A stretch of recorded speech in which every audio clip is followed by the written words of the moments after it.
कार्तिक का महीना आया। सभी औरतें तुलसी माता को जल से सींचा करती थीं। एक बुढ़िया माई भी आती और तुलसी को सींचने जाती थी, और जब वह जाती तो तुलसी माता को सींचती और कहती, हे तुलसी माता, सत की दाता, मैं बिड़ला सींचूं तेरा, तू कर निस्तारा मेरा। तुलसी माता बहू दीजिए, बेटा दीजिए, पोता दीजिए, लड़ुआ दीजिए, गड़ुआ दीजिए, पीतांबर की धोती दे, मीठा मीठा घास दे, बैकुंठ का वास दे, चटके की चाल दे, पटके की मौत दे। तुलसी का पत्ता दीजिए, मुंह में गंगा जल दीजिए, सूरज की साख दीजिए, गंगा जमुना को नीर दीजिए, चंदन का दाग दीजिए, झालर की झनकार दे, दाल भात का जीवन दे, ग्यारस की मौत दे, श्री कृष्ण का कांधा दे। कुछ दिनों में ही तुलसी माता सूखने लगी।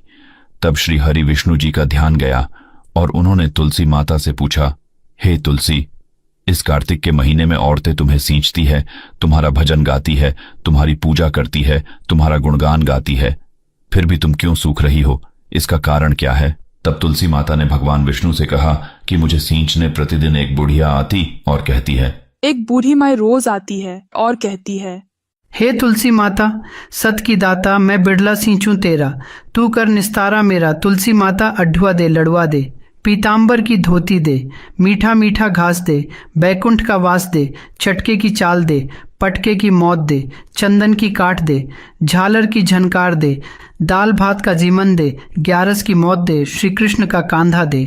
मैं उस बुढ़िया की सब बात तो पूरी कर दूंगी, पर कृष्ण का कंधा कहाँ से दूंगी? श्री हरि विष्णु ने तुलसी माता से कहा, तुम चिंता मत करो तुलसी, जब उस बुढ़िया का अंत समय आएगा तो मैं अपने आप ही उसे कांधा देने आऊंगा।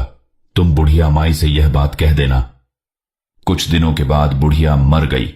बुढ़िया के मरने पर सारा गांव इकट्ठा हो गया और उसका अंतिम संस्कार के लिए उसकी अर्थी उठाने लगे, लेकिन तभी वह बुढ़िया बहुत भारी हो गई, जिस कारण उसकी अर्थी किसी से भी टस से मस नहीं हुई। लोगों ने बहुत कोशिश की, लेकिन बुढ़िया की अर्थी को उठा नहीं सके।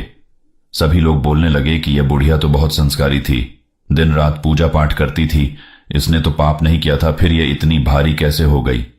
तभी भगवान विष्णु एक ब्राह्मण के वेश में वहां पर आए और पूछने लगे कि भीड़ क्यों लगी है। तब गांव वालों ने बताया कि एक बुढ़िया मर गई है और वह इतनी पापिन थी कि उसकी अर्थी किसी से भी उठ नहीं रही है, वह बहुत ज्यादा भारी हो गई है। ब्राह्मण के वेश में भगवान बोले कि मुझे इसके कान में कुछ कहने दो, फिर यह उठ जाएगी।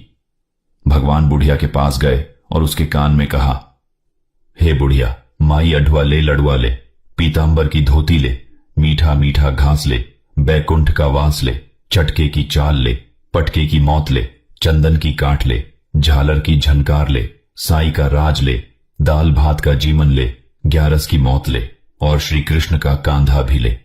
भगवान की सभी बातें सुनकर बुढ़िया हल्की हो गई। भगवान ने अपने कंधे पर उसे उठाया और उसका अंतिम संस्कार किया। बुढ़िया को मुक्ति मिल गई और वह वैकुंठ को चली गई। हे तुलसी माता, जैसे आपने उस बुढ़िया माई को मुक्ति दी, वैसे सभी की करना। जैसे भगवान ने उसे अपना कांधा दिया, वैसा हमें भी देना।